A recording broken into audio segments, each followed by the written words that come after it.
إن الحمد لله نحمده ونستعينه ونستغفره ونعوذ بالله من شرور أنفسنا ومن سيئات أعمالنا من يهده الله فلا مضل له ومن يضلله فلا هادي له وأشهد أن لا إله إلا الله وحده لا شريك له وأشهد أن محمدا عبده ورسوله صلى الله تعالى عليه وعلى آله وصحبه وسلم تسليما كثيرا يا أيها الذين آمنوا اتقوا الله حق تقاته ولا تموتن إلا وأنتم مسلمون يا أيها الناس اتقوا ربكم الذي خلقكم من نفس واحدة وخلق منها زوجها وبث منهما رجالا كثيرا ونساء واتقوا الله الذي تساءلون به والأرحام إن الله كان عليكم رقيبا يا أيها الذين آمنوا اتقوا الله وقولوا قولا سديدا يصلح لكم أعمالكم ويغفر لكم ذنوبكم ومن يطع الله ورسوله فقد فاز فوزا عظيما أما بعد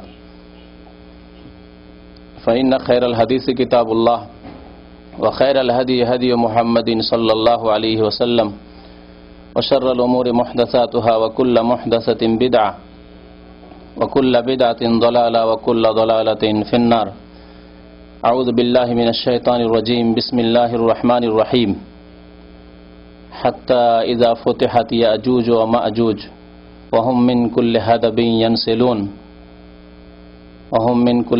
ينسلون واقترب الوعد الحق فإذا هي شاخصة أبصار الذين كفروا الآية মহান আল্লাহ রাব্বুল আলামিনের সমস্ত প্রশংসা, যে আল্লাহ আমাদেরকে সৃষ্টি করেছেন, আমাদের জন্য পৃথিবীর সব কিছুইকে সৃষ্টি করেছেন এক নির্দিষ্ট সময়ের জন্য। যেমন এককালে আল্লাহ রাব্বুল আলামিনের সৃষ্টি পৃথিবীতে ছিল না, এসেছে। আবার এমন একটি সময় আসবে যে সময় পৃথিবী ধ্বংস হয়ে যাবে। পৃথিবীতে যা কিছু রয়েছে, যত সৃষ্টি রয়েছে, মখলুকাত রয়েছে, সব ধ্বংস হয়ে যাবে, শেষ হয়ে যাবে, বিদায় নেবে। আল্লাহ রাব্বুল আলামিন এই পৃথিবী ধ্বংস হয়ে যাওয়ার, বিচার দিবস কায়েম হওয়ার, কিয়ামত নিকটবর্তী হওয়ার কিছু লক্ষণ রেখেছেন, কিছু নিদর্শন রেখেছেন, যে নিদর্শনগুলি দুই ভাগে বিভক্ত, বড় নিদর্শন এবং ছোট নিদর্শন। আল্লাহ রাব্বুল আলামিন এই নিদর্শনগুলি প্রকাশ করবেন পৃথিবী ধ্বংস হওয়ার পূর্বে, যেগুলিকে কিয়ামতের আলামত, কিয়ামতের নিদর্শন, আলামাতুস সাআহ, আশরাতুস সাআহ বলা হয়েছে। দরুদ ও সালাম নাযিল হোক নবী মুহাম্মদ রাসূলুল্লাহ সাল্লাল্লাহু আলাইহি ওয়াসাল্লামের উপর, যিনি কিয়ামতের পূর্বে সর্বশেষ নবী রাসূল হয়ে পৃথিবীতে প্রেরিত হয়েছেন। আল্লাহুম্মা সাল্লি আলাইহি আল্লাহুম্মা বারিক আলাইহি। তো এই আলামত বা নিদর্শনগুলি দুই প্রকারের, বড় নিদর্শন এবং ছোট নিদর্শন। প্রিয় নবী মুহাম্মদ রাসূলুল্লাহ সাল্লাল্লাহু আলাইহি ওয়াসাল্লামের আবির্ভাব, তার রাসূল হিসাবে আগমন করা, এও একটি কিয়ামতের নিদর্শন। যেমন নবী করিম সাল্লাল্লাহু আলাইহি ওয়াসাল্লাম হাদিসে বলেছেন, গত বছরে এই কিয়ামতের বড় নিদর্শনগুলি সম্পর্কে কয়েকটি আলোচনা হয়েছে। বাকি কয়েকটি বড় নিদর্শনের ওপর আলোকপাত করা বাকি থেকে গেছে, এবং যে ওয়াদা আগে থেকে রয়েছে, অনেক ভাইরা দেশে ছুটি চলে গেছেন, অনেকেই চলে গেছেন, তারা খুব বারবার করে এই সম্পর্কে অনুরোধ করতেন যে যাতে করে কিয়ামতের লক্ষণগুলি সম্পর্কে, নিদর্শনগুলি সম্পর্কে আলোচনা হয়ে যায়। কিন্তু আমাদের এখানে নিয়ম হচ্ছে সময় উপযোগী বিভিন্ন রকমের আলোচনা।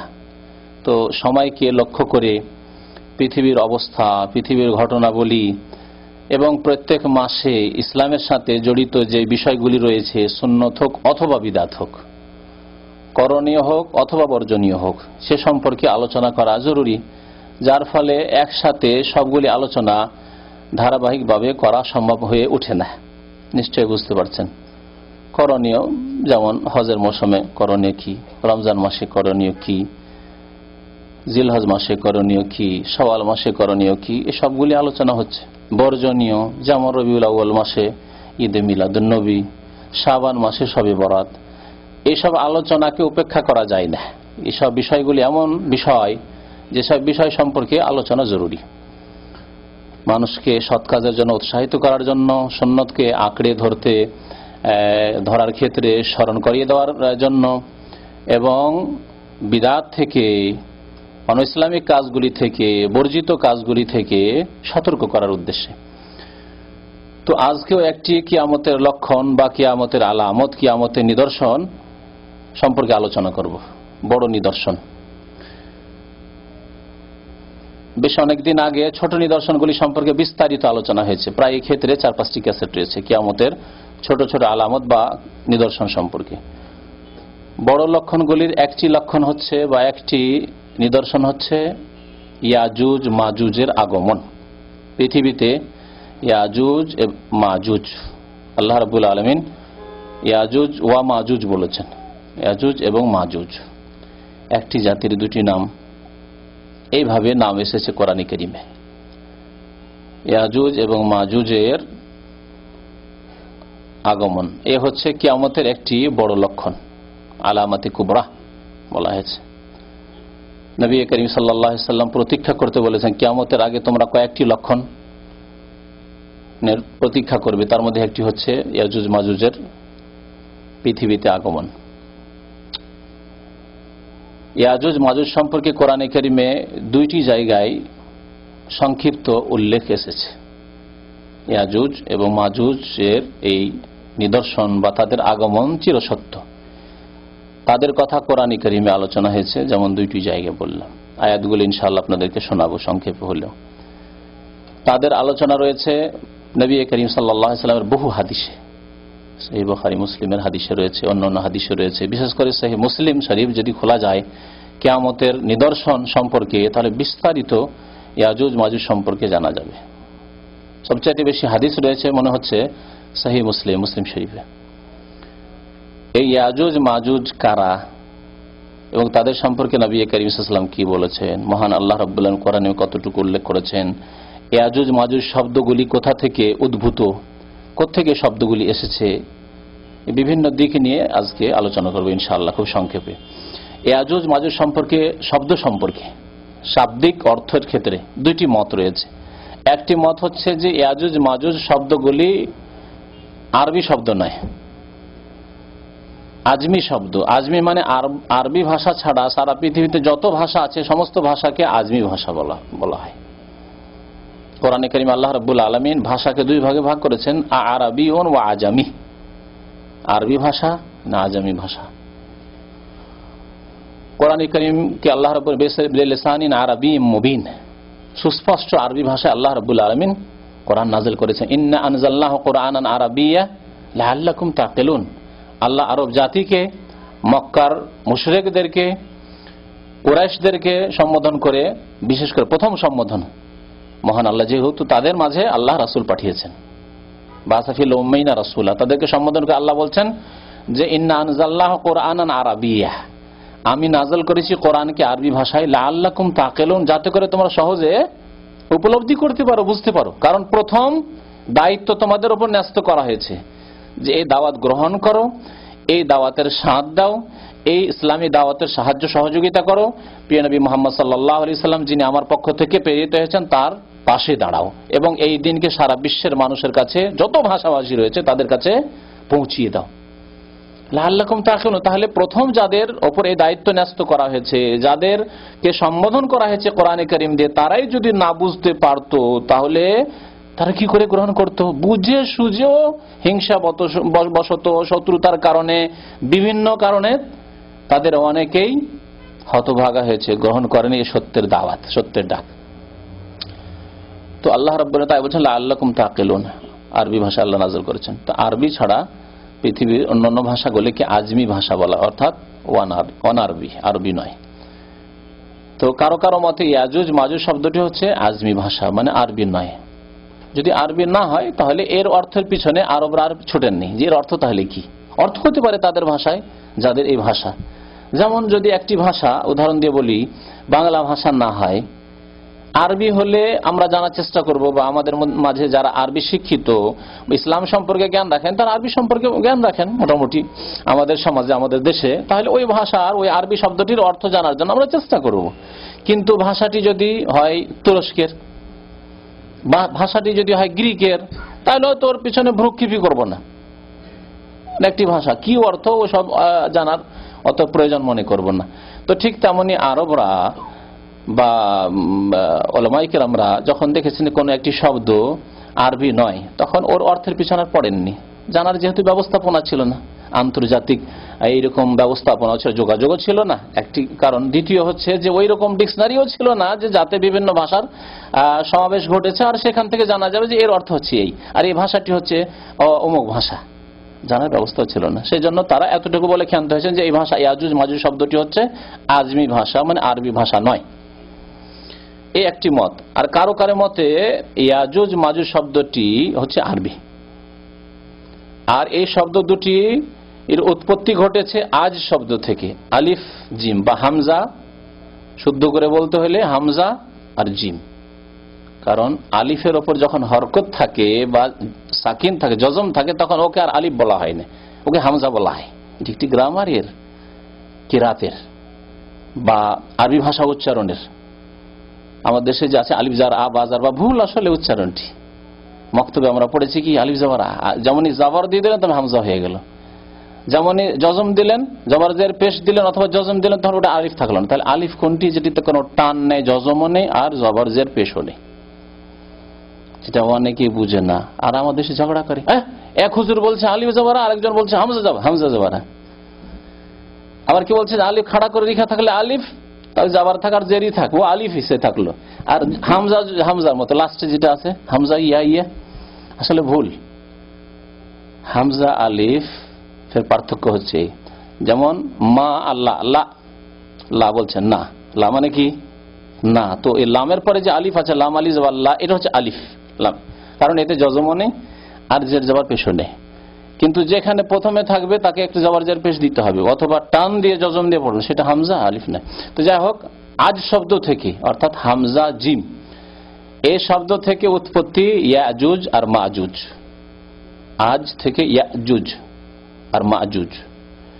আজ মানে আরবিতে কি হয়, তখন আরবরা বা আরব ওলামায়ে কেরামরা বা তাফসীর কারগণ কোরআনে কারিমে যেহেতু ইয়াজুজ মাজুজ শব্দ এসেছে, তখন ওর ব্যাখ্যা করা শুরু করেছেন। এর ব্যাখ্যা তাহলে কি হতে পারে? তারা আরবি ভাষার প্রাচীন ভাষা দেখেছেন আজ মানে হচ্ছে দ্রুতগামী, যে দ্রুত চলে তাকে আজ শব্দ দিয়ে ব্যক্ত করা হয়। তাহলে ইয়াজুজ মাজুজ কেন বলা হয়? তারা বলছে যখন পৃথিবীতে ইয়াজুজ মাজুজ বেরিয়ে পড়বে তখন এত দ্রুতগামী হবে, এত দ্রুত পৃথিবীতে বিচরণ করবে, ছুটবে, যে অল্প কিছুদিনের মধ্যে সারা পৃথিবীর পানি আর সারা পৃথিবীর খাদ্য যা কিছু আছে সব খেয়ে ফেলবে, সারা পৃথিবী বিচরণ করে ফেলবে দ্রুত বেগে। এই জন্য ইয়াজুজ মাজুজকে ইয়াজুজ মাজুজ বলা হয়।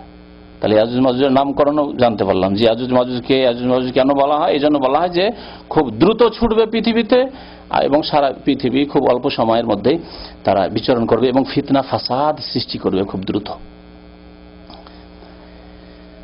আর কেউ কেউ বলেছেন যে ইয়াজুজ মাজুজ শব্দ হামজা জিম থেকে নয়, বরং মিম ওয়াও জিম থেকে, মৌজ শব্দ থেকে। মাজুজ বা মাজুজ শব্দটি, বিশেষ করে মাজুজ শব্দটি মজ থেকে, কারণ ইয়াজুজে তো মিম নেই কিন্তু মাজুজে মিম আছে, মজ শব্দ থেকে। তাহলে ইয়াজুজ মানে হলো তাহলে দ্রুত চলা, আর মাজুজ মানে কি? তাহলে মজ থেকে যদি হয়, মজ বলা হয় তরঙ্গকে, ঢেউ।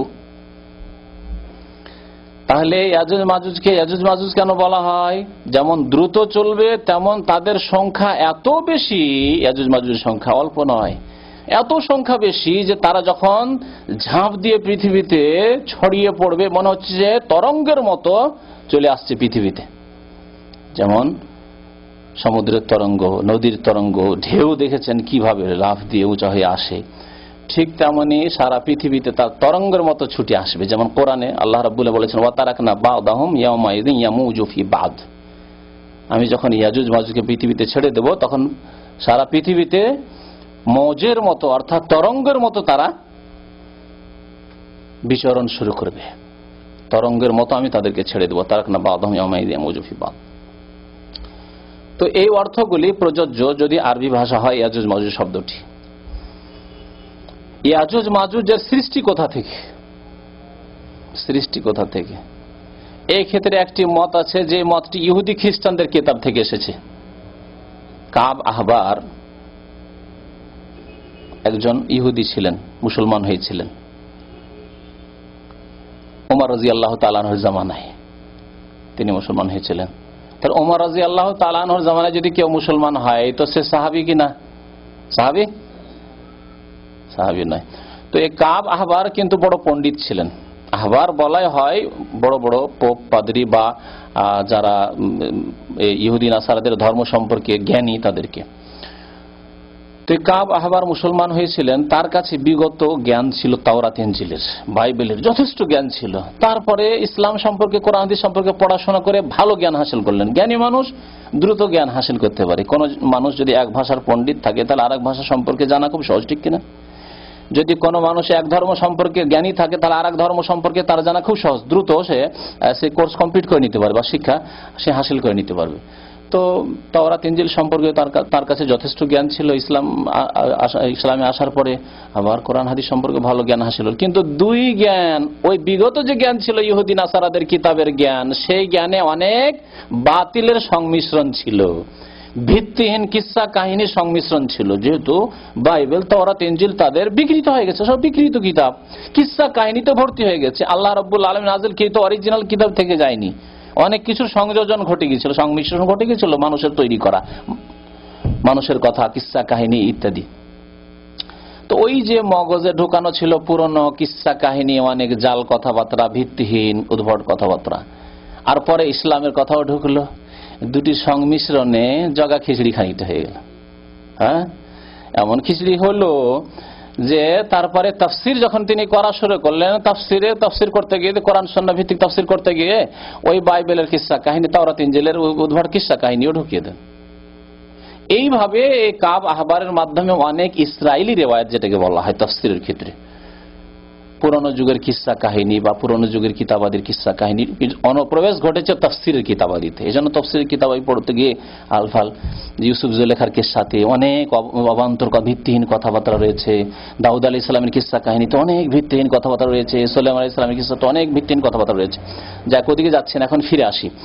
তো কাব আহবার থেকে ইসরায়েলি বর্ণনা হবে এটি, মানে ইহুদি নাসারাদের কিতাবের বর্ণনা কি, যে আদম আলাইহিস সালাম কোন এক সময় একটি রসিকতার ঘটনা শোনেন ইয়াজুজ মাজুজের। আদম আলাইহিস সালাম কোন এক সময় ঘুমিয়েছিলেন আর স্বপ্নদোষ হয়ে যায়। আর স্বপ্নদোষ হওয়ার পরে তখন মাটিতে যে স্বপ্নদোষের কিছু অংশ, বীর্যের কিছু অংশ পড়ে যায় জমিনে। ওই যে বীর্য, স্বপ্নদোষের বীর্য, তাতে থেকে ইয়াজুজ মাজুজের জন্ম হয়, একটি মত। কিন্তু কোরআন এবং হাদিসের কোনো দলিল নেই। আমাদের দেশের বক্তারা কিসসা কাহিনীতে এটা বয়ান করে, সেজন্য বয়ান করে দিলাম। না বয়ান করলে হয়তো যখন কোনো বক্তার কাছে শুনতে হচ্ছে, হ্যাঁ ঠিকই, তাহলে ইয়াজুজ মাজুজ হয়তো এই স্বপ্ন দেশের বীর্য থেকে ওই জন্ম নিয়েছে। এই যে, আর এর কোনো প্রমাণ কোরআন এবং হাদিসে নেই, নবী করিম সাল্লাল্লাহু আলাইহি ওয়াসাল্লামের বাণীতেও নেই, সাহাবায়ে কেরামের কথাতেও নেই, আর কোরআনে তো নেই। সুতরাং এই ক্ষেত্রে আমরা এই কথা বিশ্বাস করব না। এই জন্য গবেষক ওলামায়ে কেরামরা এর খণ্ডন করেছেন, বলছে এটি ভিত্তিহীন কথা। এটি হচ্ছে ইসরায়েলি বর্ণনা, হতে পারে কাব আহবারের মাধ্যমে ইসলামে তার অনুপ্রবেশ ঘটেছে, বা তাফসীর কিতাবাদিতে এর অনুপ্রবেশ ঘটেছে যে ইয়াজুজ মাজুজ এভাবে সৃষ্টি হয়েছে। তাহলে ইয়াজুজ মাজুজের জন্ম কোথা থেকে, কোন জেনারেশন?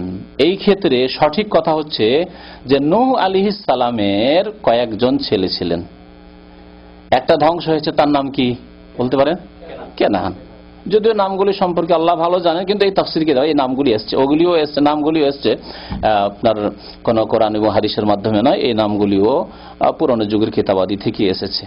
তো এই ক্ষেত্রে ধরে নেওয়া যায় যে তার কয়েকটি ছেলে তো ছিল অবশ্যই, আর একজন ছেলে ধ্বংস হয়েছে এই কথাটি কোরআনে রয়েছে, তার নাম কোরআনে নেই, কিন্তু তাফসীর কিতাবে তার নাম কেনান বলা হয়েছে, আল্লাহু আলাম। আর আরেকজনের নাম ছিল সাম, আর আরেকজনের নাম ছিল হাম। আফ্রিকান নিগ্রোদের, কৃষ্ণাঙ্গ কালোদের যে পিতা পূর্বপুরুষ, তার কথা বলা হচ্ছে সে হাম, তার নাম ছিল হাম। আর বাকি পৃথিবীতে যত রয়েছে, এশিয়ান হোক আর ইউরোপিয়ান হোক আর যেই হোক না কেন, এদের পিতা হচ্ছে সাম, আর বাকি থাকে আর একটি ছেলে ইয়াফাস। ইয়াফাস হচ্ছে ইয়াজুজ মাজুজদের পিতা। তাফসীর কারগণ এটিকে গ্রহণযোগ্য বলেছেন যে নূহ আলাইহিস সালামের এক ছেলে ইয়াফাস, এই ইয়াফাসের প্রজন্মই হচ্ছে ইয়াজুজ মাজুজ। তাহলে ইয়াজুজ মাজুজ আদম সন্তান। ফথুল বারী, ইমাম বুখারী রাহমাতুল্লাহ আলাইহির কিতাব সহিহ বুখারী শরীফের যে ভাষ্য রয়েছে হাফেজ ইবনে হাজার রাহমাতুল্লাহ আলাইহি, তাতে এতেকেই প্রাধান্য দেওয়া হয়েছে। ইয়াজুজ মাজুজ সম্পর্কে কোরআনে কারিমে বিবরণ আল্লাহ রাব্বুল আলামিন ইরশাদ করেছেন, হাত্তা ইযা ফুতিহাত ইয়াজুজ ওয়া মাজুজ, যখন ইয়াজুজ মাজুজের দ্বারকে উন্মুক্ত করে দেওয়া হবে, খুলে দেওয়া হবে, তাহলে দরজা বন্ধ আছে। কি বোঝা গেল? যে ইয়াজুজ মাজুজের যে দরজা পৃথিবী আসার জন্য সেটা বন্ধ আছে। আল্লাহ রাব্বুল আলামিন এমন ব্যবস্থা রেখেছেন, আসতে পারছে না পৃথিবীতে, কিন্তু যখন সময় এসে যাবে তখন খুলে দেওয়া হবে। আল্লাহ বলছেন ফুতিহাত, খুলে দেওয়া হবে। আল্লাহ এমন কিছু করে দেবেন, ব্যবস্থা, উপায়, উপকরণ তৈরি করে দেবেন যাতে তাদের রাস্তা খুলে যাবে। ওয়াহুম মিন কুল্লি হাদাবিন ইয়ানসুলুন, তখন প্রত্যেক উঁচু উঁচু স্থান থেকে তারা দ্রুত বেগে ছুটে আসবে, পৃথিবীতে দ্রুত বেগে ছুটে আসবে, উঁচু উঁচু এলাকা থেকে, উঁচু উঁচু স্থান থেকে ছুটে আসবে। ওয়াক্তারাবাল ওয়াদুল হক, তারপরে আল্লাহ রাব্বুল আলামিন বলছেন যে আল্লাহর এই প্রতিশ্রুতি সত্য এবং নিকটবর্তী হয়েছে। এই সত্য প্রতিশ্রুতি আল্লাহর কি হয়েছে? নিকটবর্তী হয়েছে, অর্থাৎ ইয়াজুজ মাজুজের আগমনের সময় খুব কাছাকাছি। এই কথাটি কখন আল্লাহ বলেছেন, নাযিল করেছেন কখন?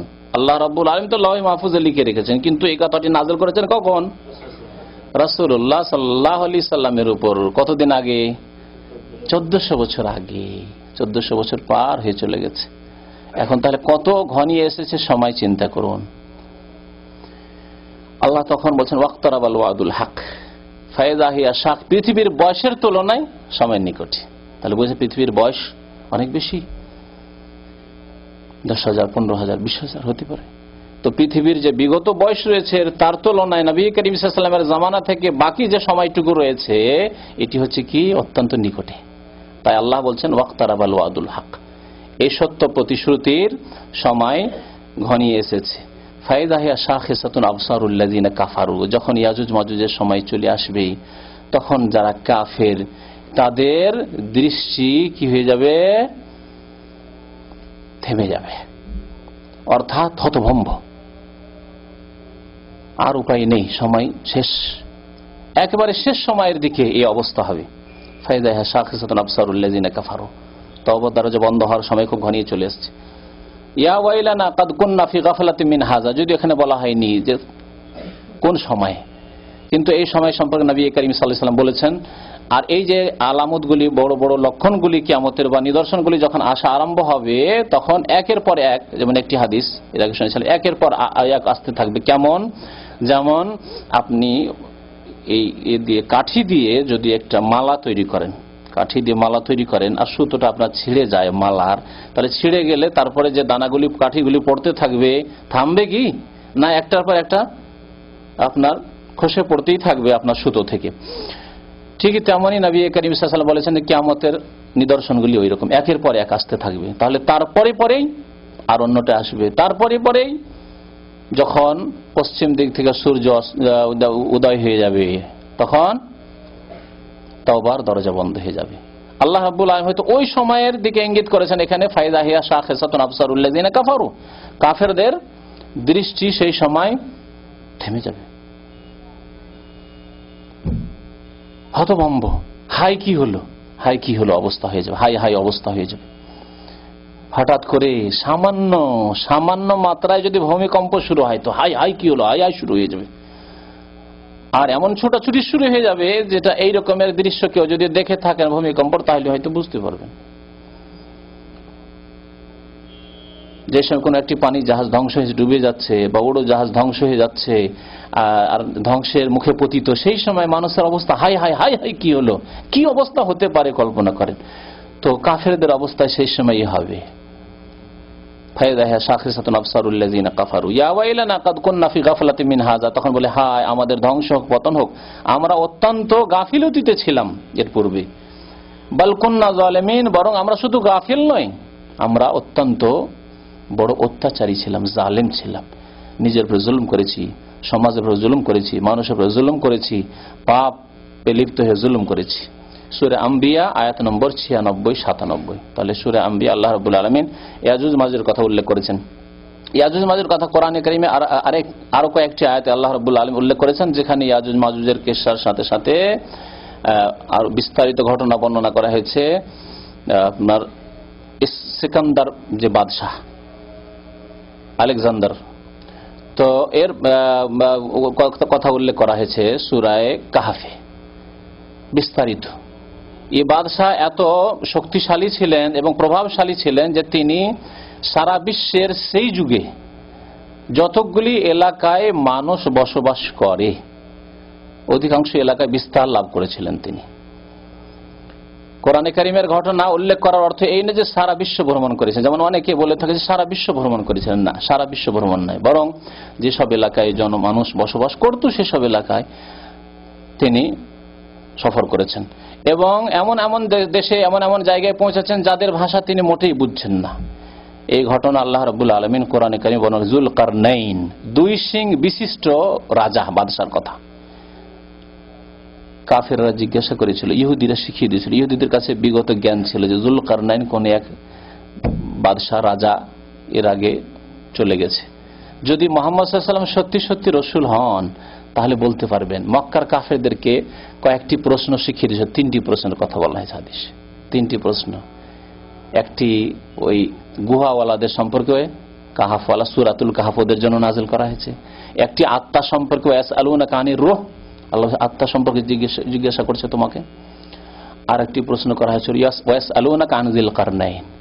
এই দুই সিং বিশিষ্ট সিং, মানুষের তো সিং থাকে না, কেউ কেউ বলছে যে তার চুল ছিল এরকম বড় বড় চুলের খোপা বেঁধে রাখতেন, আল্লাহু আলাম। তো এই যুলকারনাইন বাদশাহ সম্পর্কে তারা জিজ্ঞাসা করছে আপনাকে, হে রাসূলুল্লাহ সাল্লাল্লাহু আলাইহি ওয়াসাল্লাম, কুল সাআতুলু আলাইকুম মিনহু যিকরা, হে নবী তাদেরকে বলে দাও যে তোমাদের কাছে যুলকারনাইন সম্পর্কে আমি কিছু কথা উল্লেখ করব। নবী করিম সাল্লাল্লাহু আলাইহি ওয়াসাল্লাম ওহী আসার পরেই বলতে পেরেছিলেন, কারণ তিনি ওহী ছাড়া কোনো কথা বলতেন না, আর তার কাছে ওহী ছাড়া কোনো জ্ঞানের মাধ্যম, জ্ঞান হাসিল করার মাধ্যমও ছিল না। তো আল্লাহ রাব্বুল আলামিন ইয়াজুজ মাজুজের ঘটনার দিকে ইঙ্গিত করেছেন সূরা কাহফের এই অংশটুকুতে। সুম্মা আতবা সাবাবা, যুলকারনাইন বাদশাহ, দুই সিংওয়ালা বাদশাহ পৃথিবীর 3 দিকে সফর করেছিলেন। পশ্চিম দিকের কথা আল্লাহ কোরআনে বলেছেন হাত্তা ইযা বালাগা মাগরিবাশ শামস, পশ্চিম দিকে সফর করতে করতে করতে এমন জায়গায় পৌঁছে গেলেন যেখানে মনে হচ্ছে যে সূর্য অস্তমিত হচ্ছে। এমন এলাকায় দেশে পৌঁছে গেছেন সূর্য ডুবতে দেখছেন। বলুন, আটলান্টিকের কিনারায় যদি কেউ দাঁড়ায় তাহলে সূর্য কোথায় অস্তমিত হইতে দেখবে? কোন দেশে না সমুদ্রে? সমুদ্রে। আটলান্টিকের কাছাকাছি পৌঁছেছেন। পশ্চিম দিকের কথা যেহেতু আল্লাহ বলেছেন, পশ্চিম দিকে আটলান্টিক। আপনি এখানে গিয়ে কর্নিশে সন্ধ্যাবেলা দাঁড়ান, মনে হচ্ছে যে পূর্ব দিকে যদি দাঁড়ান, পশ্চিম দিকে আপনার যদি সমুদ্র থাকে তো দেখবেন যে সূর্য মনে হচ্ছে সমুদ্রে গিয়ে পানিতে ডুবে গেল সূর্যটা। দেখবেন না? দেখবেন না? হাত্তা ইযা বালাগা মাগরিবাশ শামস, আল্লাহ বলেছেন পশ্চিম দিকে তাহলে সফর করেছেন। পশ্চিম দিকে জনবস্তি ছিল, দেশ ছিল, মানুষ বসবাস করত, তাই পশ্চিম দিকের কথা আল্লাহ বলেছেন। সেই দিকে সফর করে তিনি দেশ বিজয় করতে করতে পৌঁছে গিয়েছিলেন। আর গিয়েছেন কোন দিকে? পূর্ব দিকে। পূর্ব দিকে মাতলে আশ-শামস আল্লাহ বলেছেন হাত্তা ইযা বালাগা মাতলে আশ-শামস, সূর্য উদয় হওয়ার স্থানে পৌঁছে গেলেন পূর্ব দিকে। তাহলে পূর্ব দিকে সফর করতে করতে হয়তো চীন পার করে হয়তো জাপানও হইতে পারে, প্রশান্ত পর্যন্ত হইতে পারে, তিনি পৌঁছেছেন মোট কথা পূর্ব দিকে। যতদূর পর্যন্ত জনবস্তি ছিল, বিস্তার লাভ করতে করতে, ক্ষমতা হাসিল করতে করতে, বিজয় হাসিল করে পৌঁছেছেন তিনি। 2 দিকের কথা আল্লাহ বলেছেন। তৃতীয় দিকের কথা আল্লাহ বলছেন সুম্মা আতবা সাব, অতঃপর আর মাল সামান সাজ সরঞ্জাম নিলেন তিনি, আর তারপরে সফর করা শুরু করলেন। হাত্তা ইযা বালাগা বাইনা সাদ্দাইন, 2টি উঁচু পাহাড়ের মাঝখানে পৌঁছে গেলেন। এখানে বলা হয়নি উত্তরে না দক্ষিণে, তাফসীরকারগণ বলেছেন যে দক্ষিণে নয়, কারণ দক্ষিণে বেশি আর জমিন নেই। দক্ষিণে কি আছে? সমুদ্র, ভারত মহাসাগর, ঠিক না? এখান থেকে যদি দক্ষিণ দিকে যান, ইয়ামানের পরে কি? সমুদ্র। ভারতের দক্ষিণ ভারতের দিকে সমুদ্র, তাহলে দক্ষিণে সমুদ্র। তাহলে দক্ষিণ দিকে বেশি জায়গা নেই, সুতরাং দক্ষিণ দিকে আর সফরে তার প্রয়োজন নেই। সফর করে গেছেন উত্তর দিকে, চলে গেছেন মস্কোর দিক। কত দূর পর্যন্ত গিয়েছেন? যাই হোক, দুইটি উঁচু উঁচু পাহাড় সেখানে গেলেন। সে সম্পর্কে আল্লাহ রাব্বুল আলামিন কি বলছেন, হাত্তা ইযা বালাগ বাইনাস সাদদাইন ওয়াজাদা মিন দুনিহিমা কওমান, দুইটি উঁচু পাহাড়ের আশেপাশে বসবাসকারী একটি জাতিকে পেলেন। কওমান লা ইয়াকাদুনা ইয়াফকাহুনা কাওলা, কিন্তু এই জাতি এমন এক জাতি যে জাতি যুলকারনাইন রাজার কথাবার্তা বুঝতে পারছেন না, আর তাদের ভাষায় এরকম অনুবাদকও তার কাছে প্রস্তুত নেই, বোঝা খুব মুশকিল তাদের কথা। তাহলে ইশারা ইঙ্গিতে কোন রকমে তাদের কথা কি বলতে চাইছেন তারা বুঝলেন যুলকারনাইন। লা ইয়াকাদুনা ইয়াফকাহুনা কাওলা, তাদের ভাষা বুঝতে পারছেন না। বলেন দেখি, চায়নার ভাষা যদি বলা হয় চাংচুং করে, তা আমরা কি বুঝবো? অনেকে অন্যদের ভাষা শুনলে হাসে, দেখেছেন, নিজেও হাসেন হয়তো। এখানে একটি মূল্যবান কথা বলছি, কারো ভাষা শুনে হাসবেন না, কারণ আপনার ভাষা যারা অন্যরা বুঝে না আপনার ভাষা শুনেও হাসি। আমরা অনেক সময় হড়মড়ে ভাষা শুনলে হাসি। কোন কোন জাতির ভাষা রয়েছে শুধু হড়মড় হড়মড় করে, হ্যাঁ আছে না, দক্ষিণ ভারতের ভাষা, তো অনেকে হাসে এইসব ভাষা শুনে। চায়নার ভাষা, জাপানের ভাষা যদি শোনেন আর লিখা যদি দেখেন তাহলে হাসবেন ওইসব দেখে। আপনার ভাষা দেখে অন্যরা হাসবে। একবার দেখছি এক আরবিয়ান বাংলা নিয়ে এসছে, তো আমার কাছে ধরে নিয়ে এসছে বাংলাকে উল্টো করে, যেহেতু বাংলার ওপর দিকে লাইন দেওয়া আছে তো ভাবছে লাইন মানে নিচে হবে, তো এইরকম করে ধরে নিয়ে এসছে আমার কাছে। আর বলছে যে পড়েন, আমি বললাম পড়বো, তো এই সোজা কথা। বলছে না না এটাই তো সোজা। বলছে না না তুমি কি ভাষা বুঝো না আমি বুঝি, হ্যাঁ, তো বাংলা ভাষা সে উল্টা করে পড়বে। দেখুন তাহলে এই জন্য কারো ভাষায় কোনো সময় হাসবেন না। আর এখান থেকে জাতীয়তা জন্ম নিয়েছে। এক জাতি অন্য জাতির ভাষাকে নেগলেক্ট করে, ছোট মনে করে, ঘৃণা করে, অথচ আল্লাহ রাব্বুল আলামিনের নিদর্শন আমিন আয়াতিহি, আল্লাহ বলছেন আল্লাহর একটি নিদর্শন হচ্ছে ওয়াখতিলাফু আলসিনাতিকুম ওয়া আলওয়ানিকুম, তোমাদের ভাষা এবং তোমাদের রঙে যে ভিন্নতা, এটি আল্লাহর নিদর্শন।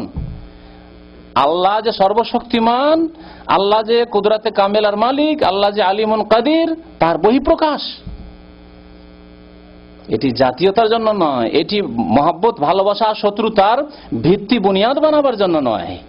আল্লাহু আকবার, আল্লাহ নিদর্শন মাত্র। সুতরাং কারো ভাষা শুনলে, কথা বলছে দুজন হাসবেন না। আমরা দেখি, কথা বলছি নিজের ভাষায়, দেখি অনেকে হাসে বসে বসে, ধরেন অন্য ভাষার লোকেরা অন্যদের ভাষা শুনে তখন আমরা হয়তো অনেকেই হাসি না, খবরদার না। তাদের ভাষা তাদেরকে ভালো লাগছে, খুব সুন্দর বুঝছি, তারা খুব টেস্ট পাচ্ছে। যেমন আপনি আপনার ভাষার মতো মিষ্টি ভাষা, যেহেতু সেই ভাষা আপনি পুরোপুরি বুঝছেন, মায়ের পেট থেকে পড়ে সেই ভাষা বুঝতে শিখেছেন, ওই ভাষার মতো স্বাদ কোনো ভাষা শিখে শিক্ষিত হয়েও পাবেন না। এটা মানুষের প্রকৃতি। কিন্তু তার মানে শত্রুতা এবং বন্ধুত্বের ভিত্তি তৈরি করতে হবে, বুনিয়াদ বানাতে হবে ভাষাকে, বর্ণকে। আলওয়ানিকুম, আল্লাহ বলছেন তোমাদের রঙও আল্লাহ নিদর্শন, কেউ কালো, কেউ শ্যামবর্ণ, কেউ সাদা। সুতরাং এসব নিয়ে যাতে করে হাসাহাসি না হয়।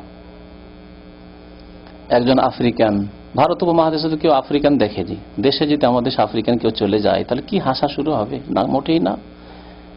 একজন স্টুডেন্ট আমাদের সাথে পড়তো জামিয়া সালেফিয়া বেনারসে, বড় মাদ্রাসা, আফ্রিকা থেকে কয়েকটা ছেলে পড়তো। একদিন আফ্রিকান ছেলে চুল কাটছে, ওই সময় ও দূর থেকে একটু হেসেছে, দেখে নিয়ে এসে দিল মার।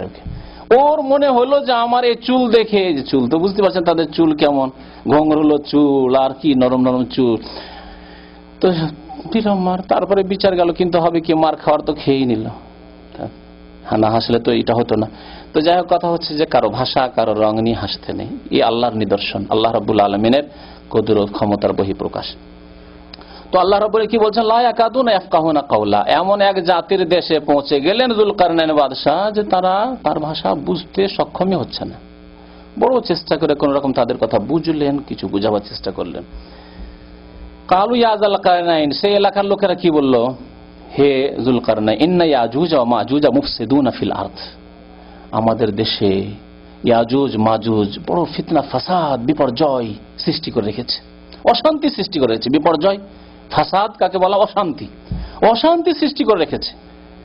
তাহলে সেই জাতি যে এলাকায় ছিল, সেই এলাকায় অন্যান্য মানুষরা ছিল, বড় অশান্তিতে ছিল ইয়াজুজ মাজুজদের কারণে।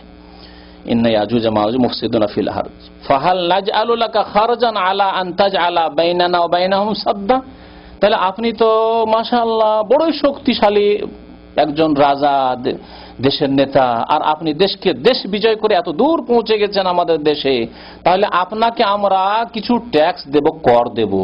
খার্জ মানে কর হয়, অথবা কিছু পুরস্কার দেব, যত আমাদের দেওয়া সম্ভব আপনাকে পুরস্কার দেব। কেউ কেউ বলেছেন পুরস্কারের কথা দেব, কিন্তু আপনাকে একটা কাজ করে দিতে হবে। আমাদের দেশের এলাকার মাঝে আর ইয়াজুজ মাজুজ যে দেশে রয়েছে, আর রাতের অন্ধকারে সে বিপর্যয় সৃষ্টি করছে, অশান্তি সৃষ্টি করছে, আমাদের প্রাণা দিচ্ছে, এর মাঝে একটি কি করে দিতে হবে? সাদ, একটি বাঁধ তৈরি করে দিতে হবে। শক্ত প্রাচীর, সাদ বলা হয় বাঁধকে, সাদ বলা হয় প্রাচীরকে। শক্ত প্রাচীর তৈরি করে দিতে হবে। তখন যুলকারনাইন বললেন, দেখো, কালু মা মাক্কান্নি ফিহি রাব্বি খাইর, আমাকে যে সব ধন সম্পদের ওপর আল্লাহ, যে নেতৃত্বের ওপর, রাজত্বের ওপর আল্লাহ অধিষ্ঠিত করেছেন, ক্ষমতাবান করেছেন, এটি আমার জন্য কল্যাণকর। তোমাদের টাকা পয়সা চাই না, তোমাদের কর চাই না, তোমাদের বকশিশ চাই না, পুরস্কার চাই না। আল্লাহ যা আমাকে দিয়েছেন যথেষ্ট।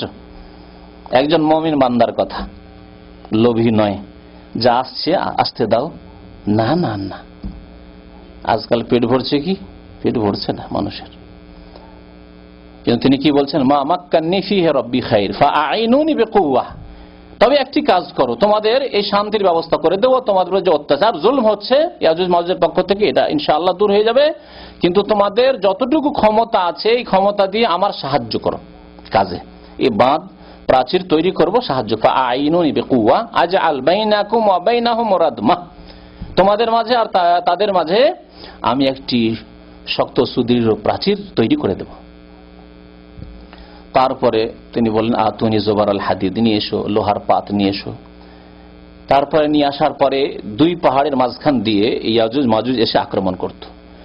এই ফাঁকা, এটি একটি রাস্তা ছিল, অন্য কোনো রাস্তা ছিল না। ইয়াজুজ মাজুজ তাদের এলাকা থেকে এসে যে মানব জাতির এলাকায় আক্রমণ করবে, হানা দেবে, এর একটি পথ। ঠিক আছে, এই জায়গাকে লোহা দিয়ে ভর্তি করে দাও, উঁচু করে দাও। তারপরে এই লোহাতে আগুন লাগিয়ে দাও।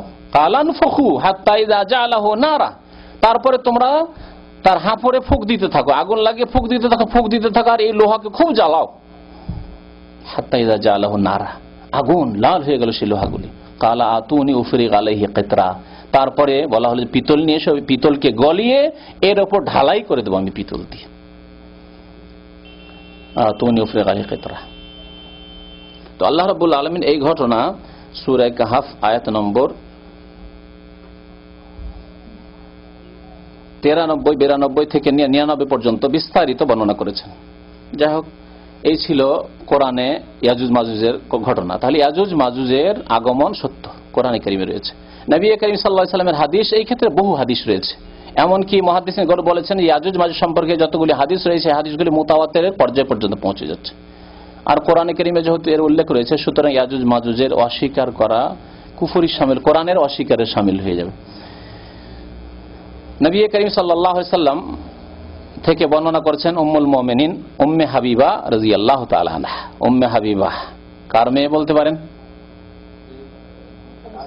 আবু সুফিয়ানের মেয়ে, নবী করিম সাল্লাল্লাহু আলাইহি ওয়াসাল্লামের জাওজা মুহতারামা। এই উম্মে হাবিবাই রাদিয়াল্লাহু তাআলা আনহা বলেছিলেন তার কাফের পিতাকে, আবু সুফিয়ানকে, চলে এসেছে মদিনায়, যে কোন রকম কারো আশ্রয় নেই, না হলে আর জীবন বাঁচবে না মনে হয়। মেয়ের বাড়িতে এসেছে, তখন নবী করিম সাল্লাল্লাহু আলাইহি ওয়াসাল্লামের বিছানাকে হাবিবা রাদিয়াল্লাহু তাআলা আনহা কি করেছেন? হাবিবা গুটিয়ে রেখে দিয়েছেন। বলছে আবু সুফিয়ান তখন পর্যন্ত কাফের, কি বেটি, কি ব্যাপার, তুমি বিছানাকে গুটিয়ে রেখে দিলে, বিছানার যোগ্য আমাকে মনে করলে না, না আমাকে বিছানার যোগ্য মনে করলে না। কি বলেছিলেন উম্মে হাবিবা রাদিয়াল্লাহু তাআলা? কেমন নবী সাল্লাল্লাহু আলাইহি ওয়াসাল্লামের ভালোবাসা। বাবা বলছে, বাবার কোনো পরোয়া নেই। নবী করিম সাল্লাল্লাহু আলাইহি ওয়াসাল্লামের ভালোবাসা এ হচ্ছে ঈমানি ভালোবাসা, শুধু স্বামীর ভালোবাসা নয়, হচ্ছে ঈমানি ভালোবাসা। পৃথিবীর সমস্ত কিছু চাইতে বেশি যতক্ষণ পর্যন্ত প্রিয় নবী মুহাম্মদ সাল্লাল্লাহু আলাইহি ওয়াসাল্লামকে মানুষ ভালো না বাসবে, যতক্ষণ মুমিন হতে পারবে না। বললেন উম্মে হাবিবা যে আব্বা শুনুন, আপনি আব্বা, কিন্তু ইন্নাকা কাফির, আপনি কাফের। আমার জন্য জায়েজ নয় যে প্রিয় নবী মুহাম্মদ সাল্লাল্লাহু আলাইহি ওয়াসাল্লাম যেই বিছানায় বসেন, যেই বিছানায় ঘুমান, সেই বিছানায় আপনার মতো কাফের নাপাককে বসতে দেব। এটি আমার জন্য জায়েজ নয়, আমি কোনোদিনই কথা বরদাস্ত করতে পারি না, যদিও আপনি আব্বা। আঘাত করলো আবু সুফিয়ানের অন্তরে। আঘাত খেতে খেতে শেষে কলমা পড়ে মুসলমান হইল পরবর্তীতে রাদিয়াল্লাহু তাআলা আনহু। তো উম্মে হাবিবা রাদিয়াল্লাহু তাআলা আনহা বলছেন যে যায়নাব বিনতে জাহাশ তাকে বলেছেন, যায়নাব বিনতে জাহাশ থেকে বর্ণনা করেছেন আরেক স্ত্রী, আন্না রাসূলুল্লাহ দাখালা আলাইহা ইয়াওমান ফাজিয়া, নবী করিম সাল্লাল্লাহু আলাইহি ওয়াসাল্লাম একদিন বিব্রত অবস্থায়, পেরেশান অবস্থায় এই যায়নাব বিনতে জাহাশের কাছে গিয়েছেন আর বললেন লা ইলাহা ইল্লাল্লাহ, আল্লাহ ছাড়া কেউ বড় হক মাবুদ নেই, ওয়াইলুন লিল আরব, আরবদের পতন হোক, মিন শাররিন কাদ ইখতারাব, মিন শাররিন কাদ ইখতারাব, অনিষ্ট তাদের জন্য বিপদ বালা মুসিবত ঘনিয়ে চলে এসেছে, ঘনিয়ে এসেছে। ফতিহাল ইয়াউম মিন রাদমে ইয়াজুজ ওয়া মাজুজ, ইয়াজুজ মাজুজের যে সুদৃঢ় শক্ত প্রাচীর রয়েছে সে প্রাচীরের কিছু অংশ আজকে খসে গেছে, খুলে দেওয়া হয়েছে। মানে সময় খুব কাছে চলে এসেছে ইয়াজুজ মাজুজের আগমনের। ইয়াজুজ মাজুজ পৃথিবীতে এসে যে ধ্বংস করবে, পৃথিবীতে এসে বিপর্যয় সৃষ্টি করবে, ফিতনা ফাসাদ সৃষ্টি করবে, সেই সময় খুব কাছে এসেছে। নবী করিম সাল্লাল্লাহু আলাইহি ওয়াসাল্লাম বললেন। আর কি করলেন, ওয়াহাল্লাকা বিইসবাইল ইবহাম ওয়াল্লাতি তালিহা, ইবহাম এই আঙ্গুলটিকে বৃদ্ধাঙ্গুলিকে বলে, ওয়াল্লাতি তালি তার পাশের আঙ্গুল মানে কি, এটাকে কি বলে, তর্জনী, আরবিতে কি বলে শাহাদাত। আর শাহাদাতের আগে, ইসলামের আগে সাব্বাবা, আরবিতে বলতো সাব্বাবা। সাব মানে গালি দেওয়া, বুঝেন না, গালি দেওয়া, সাব মানে গালি দেওয়া। তো জাহিলি যুগে তো লড়াই, ঘরে ঘরে লড়াই, যখন তখন লড়াই, কাটাকাটি, মারামারি। আর লড়াই করলে দেখবো তোকে দেখবো, ঠিক না, দেখার জন্য তো এই আঙ্গুল দেখান না, এইটা দেখান, এখন দেখবো। তো তারা গালি দিত এই আঙ্গুল দিয়ে আরবরা প্রাচীন যুগে, ইসলাম আসার আগে, নবী করিম সাল্লাল্লাহু আলাইহি ওয়াসাল্লামের পূর্বে। সেই জন্য এর নাম তারা রেখেছিল সাব্বাবা, গালি দেওয়ার আঙ্গুল। তো এই শাহাদাত ইসলামে আসার পরে যেহেতু এদি আশহাদু শাহাদাত দেওয়া হয়, সেই জন্য এর নাম শাহাদাত হয়েছে, শাহাদাতের আঙ্গুল। তো এই শাহাদাতের আঙ্গুল আর এই যে বৃদ্ধ আঙ্গুলি, তর্জনী এবং বৃদ্ধ, এটা দিয়ে নবী করিম সাল্লাল্লাহু আলাইহি ওয়াসাল্লাম কি করলেন, একটা গোলাকার করলেন আর বললেন যে এইরকম ভাবে ফুটা করেই দিয়েছে, ছিদ্র করেই দিয়েছে, তার মানে খুব সময় ঘনিয়ে এসেছে, আর বেশি সময় নেই। এর মানে শাব্দিক অর্থ নাও হইতে পারে, শাব্দিক অর্থ নাও হইতে পারে, খুব সময় ঘনিয়ে এসছে ইয়াজুজ মাজুজের আগমনের পৃথিবীতে। কালাত যায়নাব, যায়নাব রাদিয়াল্লাহু তাআলা আনহা নবী করিম সাল্লাল্লাহু আলাইহি ওয়াসাল্লামের জাওজা মুহতারাম, তিনি বললেন ফাকুলতু ইয়া রাসূলুল্লাহ, আমি বললাম হে আল্লাহর রাসূল, আনুহলাকু আফিনা সালিহুন, আরবদের ধ্বংস হোক যে নবী করিম সাল্লাল্লাহু আলাইহি ওয়াসাল্লাম বললেন, তাহলে আমাদের মাঝে অসংখ্য সৎ কর্মশীল আল্লাহওয়ালা নেক বান্দা সাহাবায়ে কেরামদের মধ্যে রয়েছে, তো আমাদের মাঝে যদি সৎ লোক থাকে তারপরেও কি আল্লাহ আমাদেরকে ধ্বংস করে দিবেন? আনুহলাকু ওয়াফিনাস সালিহুন, আমাদের মাঝে সৎ লোকেদের সংখ্যা যথেষ্ট পরিমাণে রয়েছে, তারপরে কি আমাদেরকে আল্লাহ ধ্বংস করে দেবেন আযাব দিয়ে, ইয়াজুজ মাজুজকে পাঠিয়ে? আনুহলাকু ওয়াফিনাস সালিহুন, নবী সাল্লাল্লাহু আলাইহি ওয়াসাল্লাম কি বলেছেন? কালা নাম, বলে হ্যাঁ, এজা কাসুরাল খাবাস, যখন পাপাচার বৃদ্ধি পাবে, অন্যায়ের কাজ ব্যাপক আকার ধারণ করবে, মাথা চাড়া দিয়ে থাকবে অন্যায়, চুরি, ডাকাতি, জেনা, খুন, বেনামাজি হওয়া, বেরোজগার হওয়া, যাকাত না দেওয়া, পাপ কিনা সবগুলি, এগুলি মাথা চাড়া দিয়ে থাকবে। দেখুন সমাজে বেনামাজির সংখ্যা বেশি না নামাজির সংখ্যা বেশি? পৃথিবীতে 57টি মুসলিম দেশ আছে, ইসলামী আইন বাস্তবায়নের দেশ বেশি না যে মানব রচিত পশ্চিমা আইন দিয়ে দেশ পরিচালনার দেশগুলি বেশি? আল্লাহু আকবার। তাহলে নবী সাল্লাল্লাহু আলাইহি ওয়াসাল্লাম ভবিষ্যৎবাণী, এজা কাসুরাল খাবাস, মানব রচিত আইন দিয়ে বিচার করা, মানুষের তৈরি করা আইন দিয়ে সমস্যার সমাধান করা, সে অর্থনৈতিক সমস্যা হোক আর সামাজিক সমস্যা হোক আর রাষ্ট্রনীতিক সমস্যা হোক, সমাধান করা। পাপাচার কিনা, সেই ব্যক্তি জালেম, ফাসেক, কাফের কিনা, 3 ভাগে আল্লাহ রাব্বুল আলামিন ভাগ করেছেন কিনা বলুন তো দেখি। তাহলে আল্লাহ মুসলিম দেশগুলিকে ধ্বংস করবেন কিনা বলুন তো দেখি, ধ্বংসের হকদার কিনা বলুন তো দেখি। কাফেরদের কথা তো বাদ দেন, কাফেরদের ঘরে তো এমন কোন পাপ নেই যা হয় না, যেহেতু তারা এই পৃথিবীর জন্যই জন্মেছে, এই পৃথিবী তাদের ক্ষণিকের স্বর্গ। সুম্মা মাওয়াহুম জাহান্নাম, আল্লাহ রাব্বুল আলামিন বলছেন লা ইয়াগুররান্নাকা তাকাল্লুবুল লাযিনা কাফারু ফিল বিলাদ, কাফেরদের জাঁকজমকপূর্ণ জীবন, তাদের এসব শক্তি, তাদের চাকচিক্যতা, এসব দেখে প্রতারিত হয়েও না, ধোঁকা খেয়েও না। মাতাউন কালিল, ক্ষণিকের ভোগের বস্তু তাদের কাছে রয়েছে। সুম্মা মাওয়াহুম জাহান্নাম, অতঃপর তাদের স্থান জাহান্নাম। কিন্তু মুসলিম বিশ্বের যে অবস্থা, ব্যক্তি জীবনের অবস্থা দেখুন, নামাজের সংখ্যা বেশি না বেনামাজির সংখ্যা বেশি? তাহলে কয়টা লোক জাকাত দেয় সমাজে?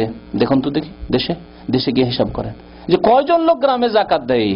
1010 টাকা বাংলাদেশি টাকা 1 বছর পকেটে জমা থাকে।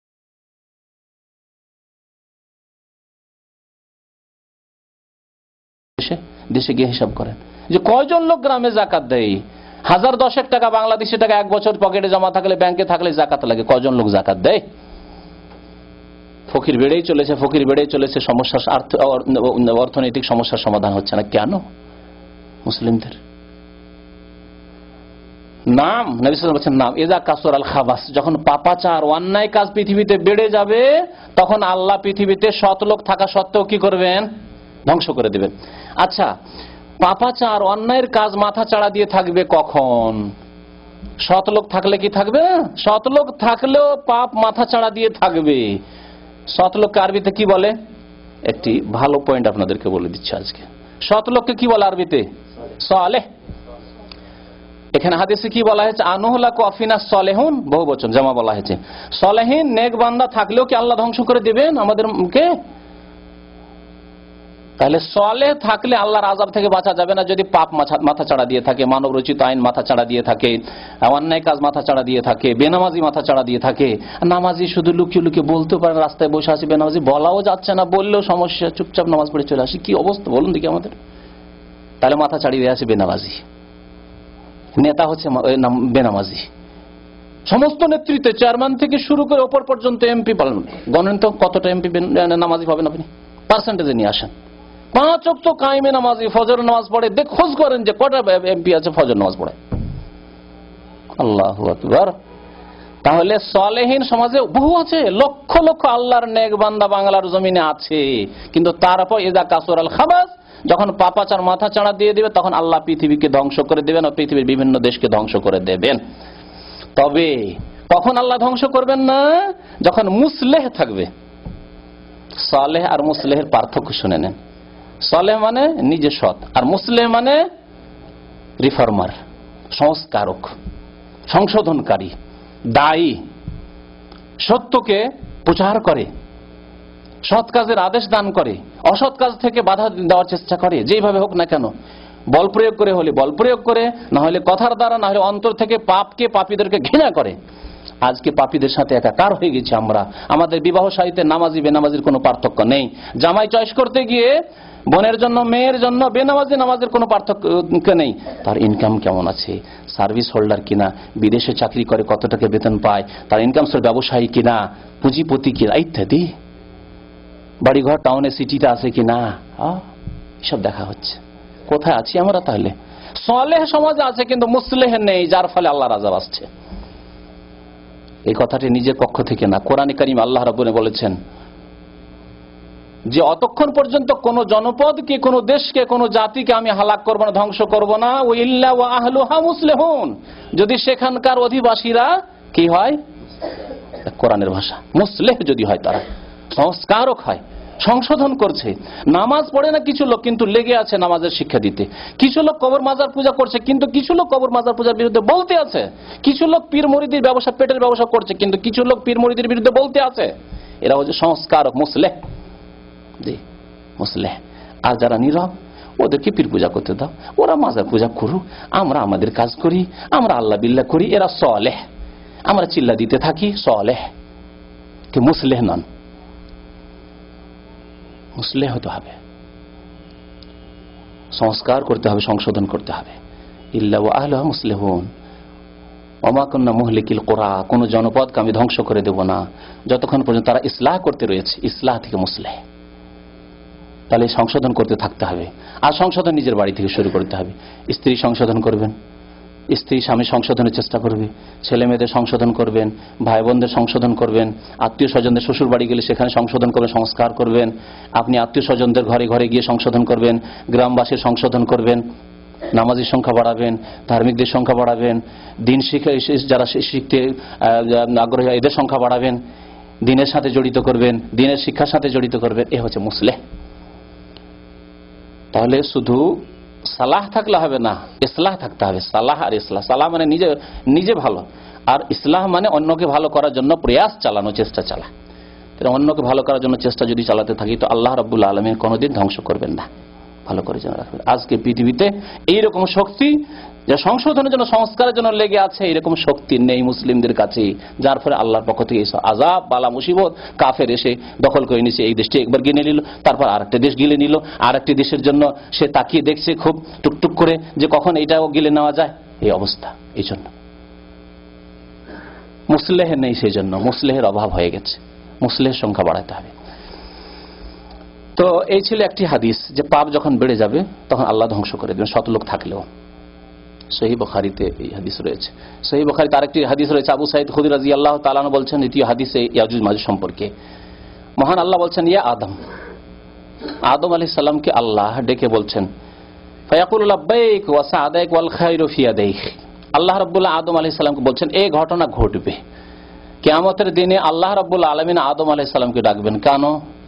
আদম আলাইহিস সালাম যেহেতু মানব জাতির পিতা, আবুল বাশার, তিনি আবুল বাশার। আমাদের ভাইদের আবুল বাশার নাম আছে, আরবরা এই জন্য হাসে, আবুল বাশার মানে আনতা আবুল বাশার, তুমি মানুষের পিতা কি করে? আবুল বাশার হচ্ছে আদম আলাইহিস সালাম। তো যাই হোক, আমাদের সেরকম অনেক নাম রাখা হয়। তো ইয়া আদম, হে আদম, আল্লাহ রাব্বুল বললেন, ফায়াকুলু লাব্বাইক ওয়া সাদ, হে আল্লাহ হাজির, আপনার দরবারে হাজির, আপনার দরবারে হাজির, ওয়াল খায়রু ফি ইয়াদিক, সমস্ত কল্যাণ, সার্বিক কল্যাণ আপনার হাতে হে আল্লাহ। তারপরে আল্লাহ রাব্বুল বলেন, ফায়াকুল আখরিজ বা'সান নার, জাহান্নামী দলকে তুমি বের করে দাও, তোমার সন্তানদের মধ্য থেকে তুমি নিজে বের করে দাও জাহান্নামীদেরকে। আল্লাহ আদেশ করলেন, আল্লাহু আকবার, আদম আলাইহিস সালামকে নিজের সন্তানদের মধ্য থেকে, এই মানব জাতি থেকে জাহান্নামীদেরকে বের করে দেওয়ার আদেশ হবে। বের করে দাও, আলাদা পৃথক করে দাও জাহান্নামীদেরকে। আখরিজ বা'সান নার, কালা ওমা বা'সুন নার, জিজ্ঞাসা করবে আল্লাহ জাহান্নামী দল কারা, আমি তো জানি না। কালা মিন কুল্লি আলফিন তিসমিয়াতিন ওয়া তিসআতু ওয়া তিসঈনা নাফসান। আল্লাহু আকবার, প্রত্যেক হাজারে 999 জন, প্রত্যেক হাজারে তোমার সন্তানের 999 জাহান্নামী বের করে দেওয়ার একজন কি জান্নাতি। এই জন্য এই উম্মতের 73টি দল হবে, বিভক্ত হয়ে যাবে 73টি দলে, কিন্তু একটি ছোট্ট দল, যেই দলটি হকের ওপর থাকবে এবং হকের মাপকাঠি তারা সব সময় সংখ্যালঘু থাকবে, সংখ্যায় কম থাকবে। সংখ্যার আধিক্যতা সত্যের মাপকাঠি নয়, বরং বাতিলের আশঙ্কা বেশি রয়েছে। যেখানে সংখ্যা বেশি দেখবেন সেখানে বাতিলের আশঙ্কা বেশি। এক পত্রিকায় পড়লাম যে চরমনাই পীরের মুরিদদের যে বছরে 2 বার হয়, তাদের সমাগম হয়, নজরানা পেশ করার জন্য আসে, তো তাদের সংখ্যা 20 থেকে 30 লক্ষ, মানে আরাফার চাইতে বেশি। এ কথা বলতে চাইছে পত্রিকায়। এগুলি বাতিল হওয়ার প্রমাণ, সংখ্যা গরিষ্ঠতা হচ্ছে বাতিল হওয়ার প্রমাণ, মনে রাখবেন। ওয়াকানা আকসারুহুম ফাসিকুন, আল্লাহ বলেছে অধিকাংশ লোক পাপিষ্ঠ হবে।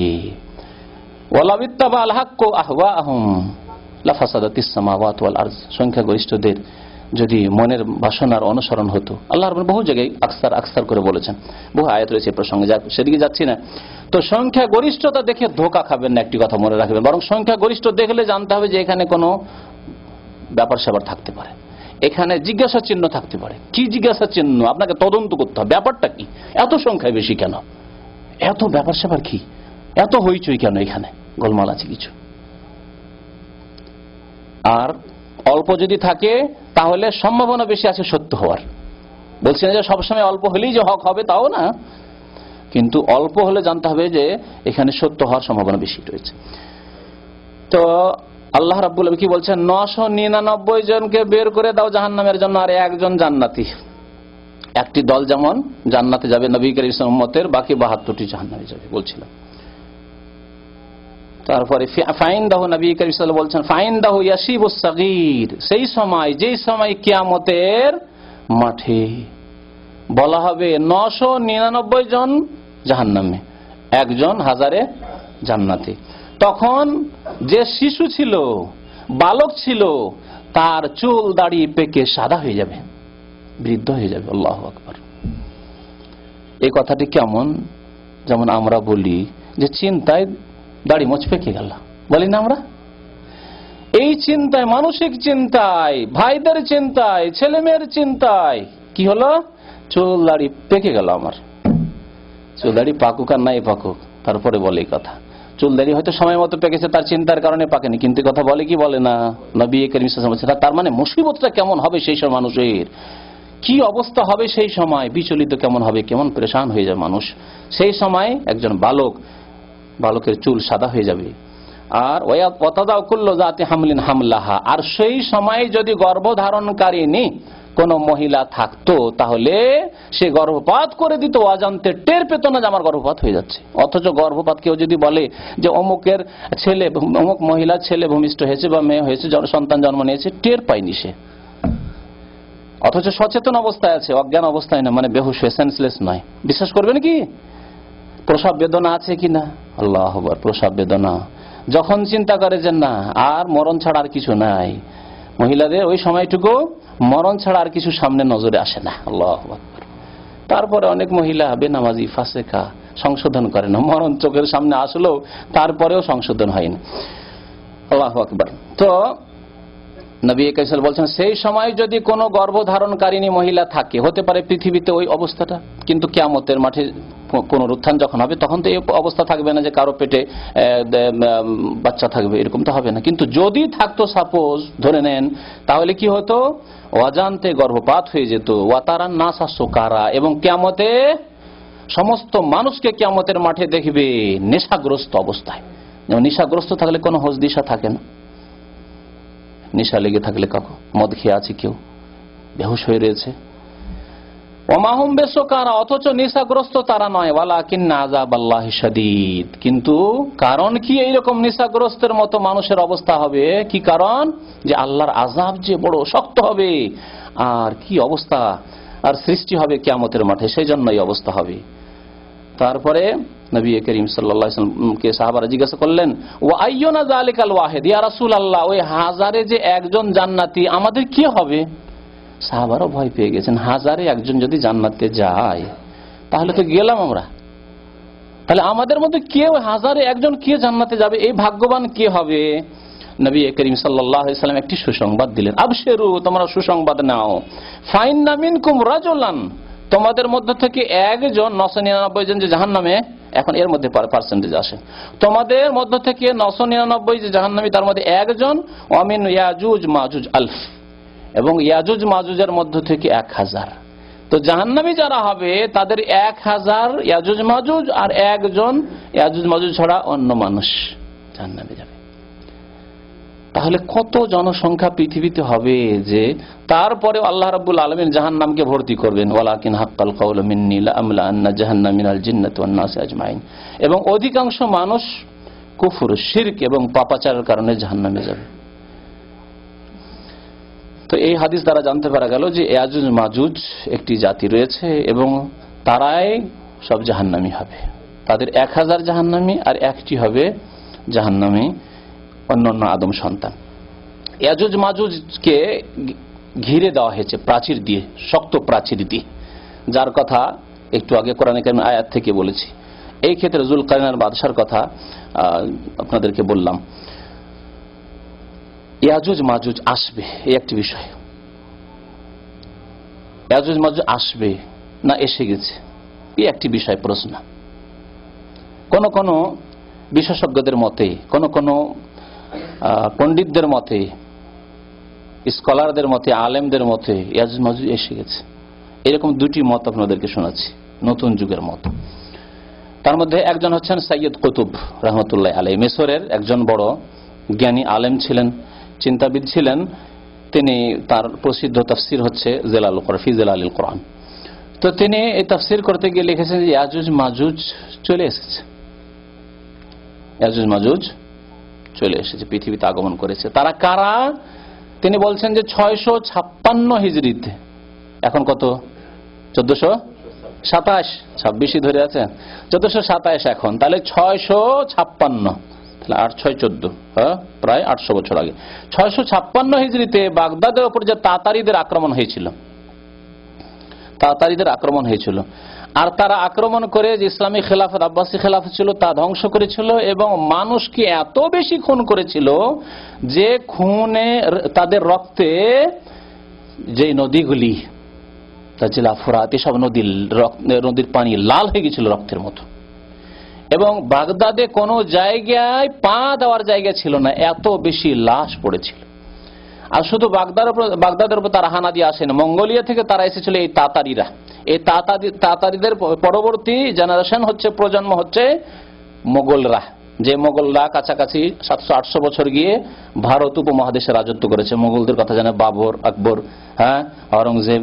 পরে তারা মুসলমান হয়েছে, কিন্তু তার আগে তারা কাফের এবং চরম মানুষ বিদ্বেষী। মানুষ পেলেই খুন করতো। এই নয় যে ধন সম্পদ নেওয়ার জন্য, তারা ধন সম্পদ লুটতো না। ধন সম্পদ কিতাব কিছুর মূল্য ছিল না তাদের কাছে। বাগদাদের যে লাইব্রেরি ছিল, বাইতুল হিকমা, সমস্ত কিতাবাদিকে নিয়ে গিয়ে ফেলে দিল নদীতে।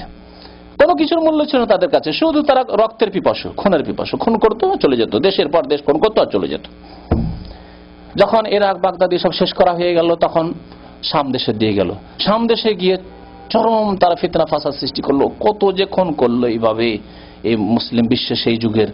আর যে খেলাফত, শক্তিশালী খেলাফত ছিল, যে খেলাফত নাম শুনলে কাফের, ইহুদি, খ্রিস্টান, সালিবি, ক্রুসের পূজারীদের তাদের অন্তর কাঁপত থরথর করে শুধু আব্বাসী খলিফার নাম শুনলে।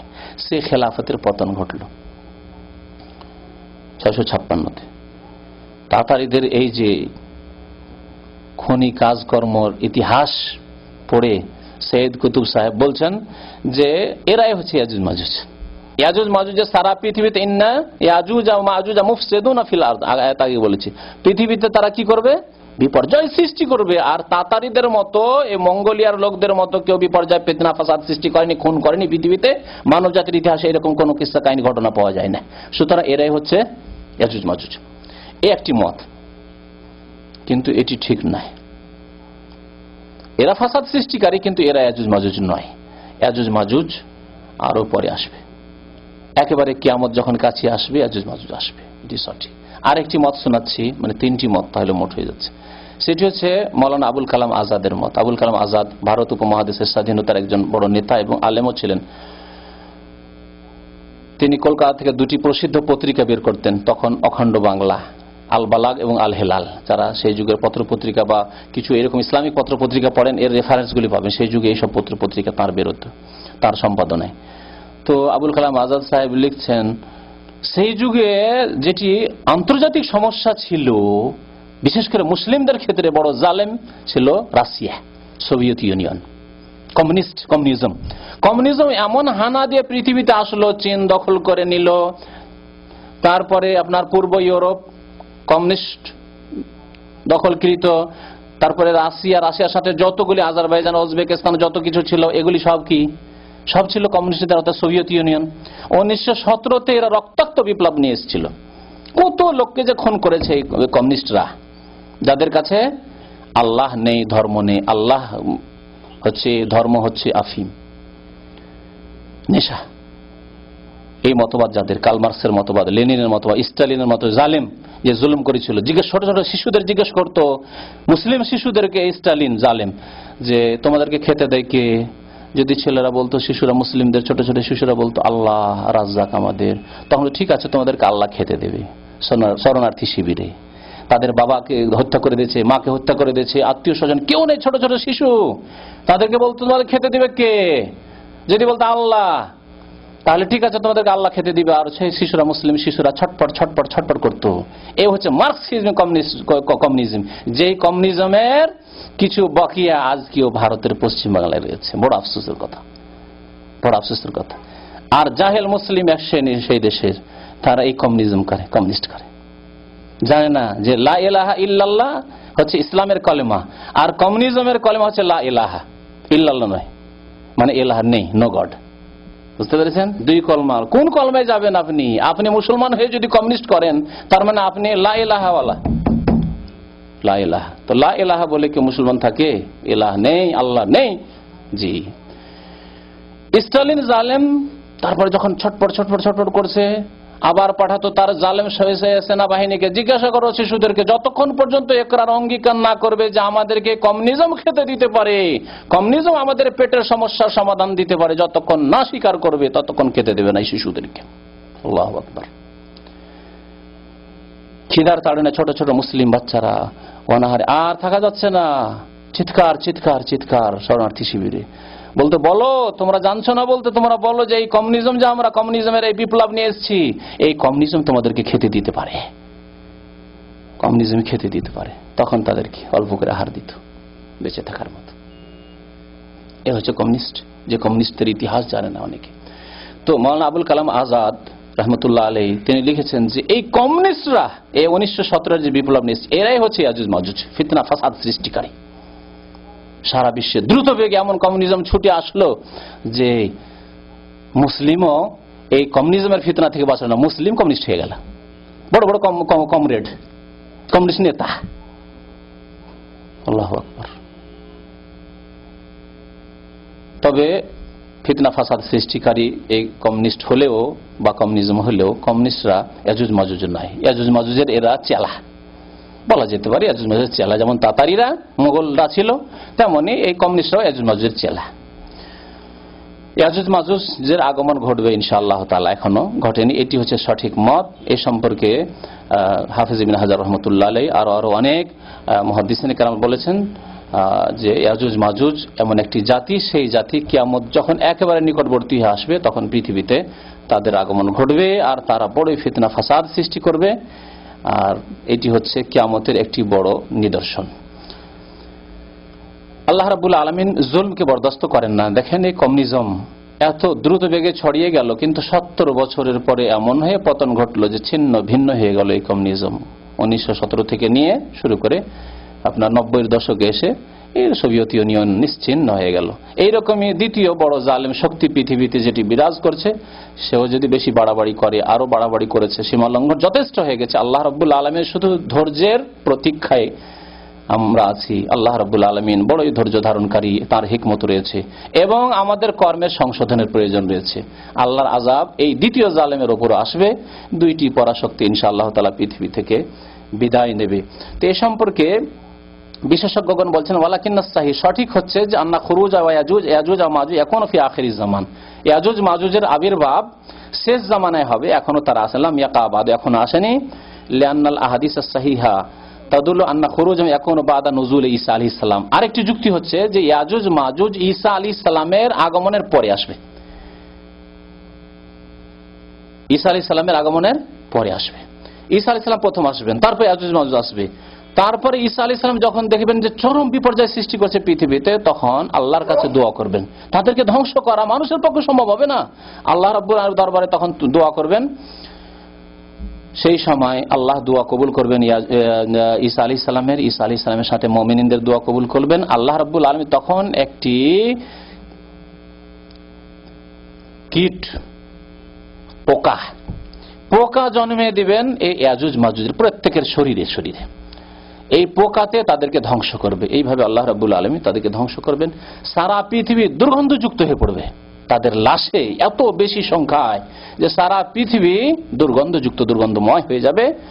তখন আবার ঈসা আলাইহিস সালাম দোয়া করবেন, আল্লাহ এই দুর্গন্ধ থেকে আমাদেরকে মুক্তি দাও, মানুষকে মুক্তি দাও। তখন আল্লাহ রাব্বুল আলামিন তাদেরকে উঠিয়ে ফেলাবেন। আল্লাহ রাব্বুল আলামিন তাদেরকে উঠিয়ে ফেলার জন্য সমুদ্রে তাদেরকে নিক্ষেপ করবেন। সুম্মা ইয়ারমিহিম ফিল বাহরি ওয়া ইউরিহিল ইবাদ ওয়াল বিলাদ মিন শাররিহিম, সমস্তকে নিয়ে গিয়ে সমুদ্রে নিক্ষেপ করে দেওয়া হবে। এইভাবে মানুষ তাদের দুর্গন্ধ থেকেও মুক্তি পাবে। এ হচ্ছে ইয়াজুজ মাজুজ সম্পর্কে কিছু কথা। আরেকটি কথা ইয়াজুজ মাজুজ সম্পর্কে রয়েছে, এখানে বলে দিই, যে সম্পর্কে আমাদের সে একটা কথা আছে যে প্রতিদিন ইয়াজুজ মাজুজরা এই যে প্রাচীর আছে চাটতে আছে আর সন্ধ্যাবেলা বলবে যে কালকে এসে একেবারে চেটে ভাঙার মতো হয়ে গেছে, মানে তারা এখন সারা পৃথিবীতে ঢুকে পড়বে। আর সেই সময় বলবে কালকে এসে ভেঙে দিয়ে, সকালবেলা সন্ধ্যা হয়ে গেল আজকে, কালকে এসে ঢুকে পড়বো আমরা পৃথিবীতে, ইনশাআল্লাহ বলবেন না। আবার সকালে এসে দেখবে ওই অবস্থা। এই চাটার কথাটি বাড়তি কথা, বাকি হাদিস তিরমিজিতে এই প্রসঙ্গে আছে। সেই হাদিসে আছে ইয়াখরেকুন, ভাঙতে থাকবে। খারাকা মানে ভাঙা, চাটা নয়। কিন্তু আমাদের দেশের বক্তারা মরিচ মশলা দিয়ে বক্তব্য করে সেজন্য চাটার কথা বলে, আমরাও ছোটকালে শুনেছিলাম। কিন্তু হাদিসটি দেখলাম তিরমিজি শরীফে রয়েছে, তাতে রয়েছে ফায়াখরেকুন, তারা ভাঙতে আছে, প্রতিদিন ভাঙতে আছে। ইয়াজুজ মাজুজ, অসংখ্য ইয়াজুজ মাজুজ ভাঙতে আছে সেই প্রাচীর, ভেঙে যখন কাছিয়ে দিয়ে বলে আর বেশি নেই, একটু আছে, কালকে এসে এটাকে ভেঙে দিয়ে সারা পৃথিবীতে আমরা ছুটতে শুরু করব, ছড়িয়ে পড়ব। সকালে এসে দেখবে আবার ওইরকম অবস্থায় ফিরে এসছে। আল্লাহ রাব্বুল আলামিন আবার ওই প্রাচীরকে শক্ত করে দিয়েছেন। তিরমিজি শরীফের হাদিস, মুহাদ্দিসিন কিরাম এই হাদিসটিকে সহিহ বলেছেন। কিন্তু সে কিয়ামতে একেবারে যখন কাছে চলে আসবে, তখন সন্ধ্যাবেলা বলবে তাদের যে নেতা, ইয়াজুজ মাজুজের নেতা, যে আগামীকালকে এসে ইনশাআল্লাহ, ইনশাআল্লাহ বলবে, আগামীকালকে ইনশাআল্লাহ আমরা এই প্রাচীর ভেঙে দেব, আর ভেঙে দিয়ে পৃথিবীতে আমরা ছড়িয়ে পড়তে পারবো। তারপরের দিন এসে দেখবে ঠিক যে অবস্থায় রেখেছিল সেই অবস্থায় এই প্রাচীর রয়েছে। তারপরের দিন তারা পৃথিবীতে ছড়িয়ে পড়বে। এই হাদিসটি তিরমিজি শরীফে রয়েছে। আল্লাহ রাব্বুল আলামিন সম্পর্কে ভালো জানেন। কিয়ামতের লক্ষণ সম্পর্কে জ্ঞান হাসিল করলে আমরা আমল সম্পর্কে সজাগ হতে পারবো। কিয়ামত ঘনিয়ে এসেছে, কিয়ামতের অনেক লক্ষণ এসেছে, ছোট ছোট লক্ষণগুলি তো চলে এসেছে, আর বড় লক্ষণগুলি আসা শুরু হলে আর থামবে না। কিন্তু ছোট লক্ষণ সম্পর্কে বলতে গিয়ে বলেছি আমি সেখানে যে অনেক লক্ষণই চলে এসেছে, বরং অধিকাংশ ছোট ছোট লক্ষণগুলি চলে এসেছে। আজকে এই যে মিউজিক আর আজকে যে মোবাইলের বাজনা, বিশেষ করে মসজিদে যে অবস্থা, কিয়ামতের এক লক্ষণ। মুসলিমদেরকে বলেও পারা যায় না। মিউজিক ছাড়া অধিকাংশ মুসলমানদের আর কোনো বেল নেই মোবাইলে, পকেটে পকেটে। এই দেখছেন, দেখছেন না, কথা সত্য। এই টিকটিকির আওয়াজের মতো সত্যিই করে দিল। আমাদের সেটা বিদাতি কথা আছে না, এই এক বিদাতি কথা। গল্প করছেন করছেন, কোন সিদ্ধান্ত নিচ্ছেন, আল্লাহু আকবার, গুমরাহি রয়েছে আমাদের। সিদ্ধান্ত নিচ্ছেন একটা যে এই করব, আর সাথে সাথে tick tick tick tick tick করে দিয়েছে টিকটিক। হ্যাঁ, কথা ঠিক, কথা ঠিক, কথা ঠিক। এই কুসংস্কার এসব বরং শিরক। কেন শিরক? তাহলে টিকটিকি হচ্ছে আলেমুল গায়ব। আরে কেউ তো পীরের পূজা করে, আপনি টিকটিকির পূজা করে ফেললেন, তাকে আলেমুল গায়ব বানিয়ে ফেললেন। কেউ জিলানি চিস্তিকে আলেমুল গায়ব বলে, আর আপনি ওলিয়া উলিয়াকে বলে, আপনি টিকটিকি আলেমুল গায়ব করে দিলেন। যে ও জানে যে আপনার কথা ঠিক, সেজন্য টিকটিক করে উঠেছে। তো যাই হোক, আল্লাহ রাব্বুল আলামিন আমাদের যেন সঠিক জ্ঞান হাসিল করার তৌফিক দান করেন, দ্বীনের প্রতি আমল করার জন্য তৌফিক দান করেন, আমাদেরকে সৎ কর্মশীল হওয়ার সাথে সাথে আমাদেরকে অন্যদেরকে সঠিক পথের দিকে দাওয়াত দেওয়ার তৌফিক দান করেন, আমাদের সংস্কারমূলক দ্বীনের খেদমত করার জন্য তৌফিক দান করেন, মুসলিম সমাজের খেদমতের জন্য তৌফিক দান করেন। আল্লাহ রাব্বুল আলামিন আমাদের গুনাহ খাতা যেন মাফ করেন, দুনিয়া এবং আখিরাতে আমাদের যেন কল্যাণ করেন। আমিন। ওয়া সাল্লাল্লাহু আলা নবিয়িনা মুহাম্মদ ওয়া আলা আলিহি ওয়া সাহবিহি আজমাইন। এই বাবা, কিভাবে সমাধান ফেলা হবে? তাদেরকে নিক্ষেপ করা হবে। আল্লাহ রাব্বুল একটা হাদিসে এসেছে যে আল্লাহ রাব্বুল আলামিন এরকম পাখি পাঠাবেন যাদেরকে উঠিয়ে নিয়ে, বড় বড় তাদেরকে উঠিয়ে নিয়ে ফেলবে। জি, প্রসঙ্গ সহিহ মুসলিম হাদিসটি রয়েছে। কি এত বড় প্রশ্ন? তো প্রশ্ন তো বক্তব্য চাইতে বেশি। আর এ হচ্ছে আল্লাহু আকবার, দেখছেন কি অবস্থা। বলছে যে এটি হচ্ছে ওসিয়ত শেখ আহমদের মদিনা থেকে। আমার দেশে বাংলা ভাষায় খুব পাওয়া যায়, বাংলা উর্দুতে শেখ আহমদের ওসিয়ত। আর কোন শয়তানি ওসিয়ত যে দুটো জানোয়ার বা কুকুরে দেওয়া আছে, দেখছেন? কাদের ওসিয়ত দেখতে পেয়েছেন ভালো করে? আর এই ওসিয়তের কথা কবর মাজার পূজারীরা ভারত, বাংলাদেশ, পাকিস্তানের, মেসরের, সিরিয়ার যেসব দেশে কবর মাজার পূজা রয়েছে, আফগান, তুরস্ক, এইসব দেশ হচ্ছে কবর মাজার পূজার দেশ। এসব দেশের কবর মাজার পূজারীরা আরবি ভাষা থেকে শুরু করে এই আরবি ভাষায় এই বিদাত ছড়াচ্ছে, শিরক কুফরি কথাবার্তা ছড়াচ্ছে যে এটা যদি ছাপিয়ে দেন, একজন ছাপিয়ে দিল তো তার একেবারে বরকত, এমন বরকত হলো রাতারাতি বড় লোক হয়ে গেল। আর একজন বিশ্বাস করলো না, সন্দেহ করলো, তখন তার ছেলে মরে গেল, স্ত্রী মরে গেল, সব ধ্বংস হলো, মাল সম্পদ ধ্বংস হয়ে গেল। এইসব কথাবার্তা, কিসসা কাহিনী আর এইসব মিথ্যা কথাবার্তা। বলুন তো, কোরআনে কারিম ছাপিয়ে দিয়েও কি কোনো এইরকম নিশ্চয়তা আছে যে বড় লোক হয়ে যাবে? আল্লাহ বলেছেন কোন জায়গায় কোরআনে যে আমার কপি, কোরআনের কপি, এক কপি যে ছাপিয়ে দেবে তাকে আমি বড় লোক করে দেবো দুনিয়াতে? বলেছেন কি? কোরআনের যিনি খাদেম, কোরআনের যিনি ভাষ্যকার, কোরআন যিনি ব্যাখ্যা করে শুনিয়েছেন, প্রিয় নবী মুহাম্মদ সাল্লাল্লাহু আলাইহি সাল্লাম, তিনি দারিদ্রতার জীবন কাটিয়েছেন, তার সাহাবায়ে কেন দারিদ্রতার জীবন কাটিয়েছেন, যার উপর কোরআন নাযিল হয়েছে। তাহলে কোরআনের চাইতে মূল্যবান এই ওসিয়তনামা, যেটা ছাপিয়ে দিলে রোগ বালা মুসিবত দূর হয়ে রাতারাতি বড় লোক। আর যদি সন্দেহ করেন, কত লোক আজকে পৃথিবীতে কোরআনে সন্দেহ করেছে, আল্লাহ সাথে সাথে ধ্বংস করে দিচ্ছে।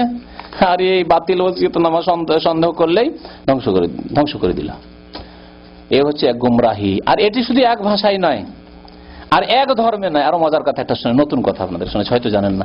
এটি যেমন মুসলিমদের কাছে শেখ আহমদের নামে প্রায় 50, 60, 70 বছর থেকে কবর পূজারীরা চালিয়ে যাচ্ছে বিভিন্ন ভাষায়, ঠিক তেমনি কিছুদিন আগে জলপাইগুড়ির নামে বাংলা ভাষায় দেখলাম ভারতের জলপাইগুড়ির নামে, শিলিগুড়ি জলপাইগুড়ির নামে বাংলা ভাষায় দেখলাম যে ওখানে কেউ স্বপ্নে দেখেছে যে আল্লাহর ওলি যে এরকম, আর ওই পেপারটা ছাপিয়ে দিয়েছে বাংলা ভাষা, বলছে এটা যে ছাপিয়ে দিবে সে লাভবান হবে।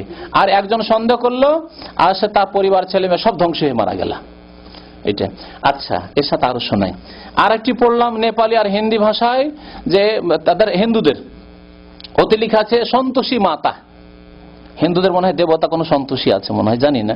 হিন্দুদের দেবতার তো অভাব নাই, তাদের জনসংখ্যা চাইতে দেবতাই বেশি হবে।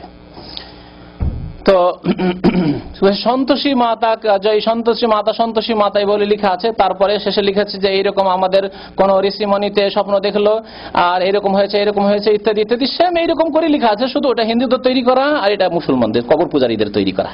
ওটা পুতুল পূজারীর তৈরি আর এটা হচ্ছে কবর পূজারী, পীর পূজারীর তৈরি। তো লিখেছে যে এটা একজন বিশ্বাস করে ছাপিয়ে দিল, সে এত লাভবান হলো, রাতারাতি বড় লোক হয়ে গেল। আর একজন সন্দেহ করলো যে এটা মিথ্যা কথা, তখন তার ছেলে মেয়ে সব ধ্বংস হয়ে গেল। তো এ বাতিল কথাবার্তায় যে খ্রিস্টানদেরও দেখছেন, খ্রিস্টানদের মধ্যে রয়েছে, হিন্দুদের মধ্যে রয়েছে, কবর মাজার পূজারীদের মধ্যে রয়েছে। কিন্তু কারণ ধর্ম তাদের একই, দুর্গা পূজা আর দরগা পূজা। এরা দরগা শরীফে গিয়ে কবর পূজারীরা দরগা পূজা করে, আর হিন্দুরা দুর্গা পূজা করে, আর খ্রিস্টানেরা তিন পূজা করে, তৃতীয় পূজা, তৃতীয়বাদের পূজা, সুলির পূজা। জি, সুতরাং মুশরিক ভাই, যেমন ইন্নামাল মুমিনুনা ইখওয়া, মুমিন একে অপরের ভাই, তেমনি মুশরিকের ভাই, কাফেরের ভাই। জি, সাল্লাল্লাহু আলা নবিয়িনা মুহাম্মদ ওয়া আলা আলিহি ওয়া সাহবিহি আজমাইন। এটা মনে হয়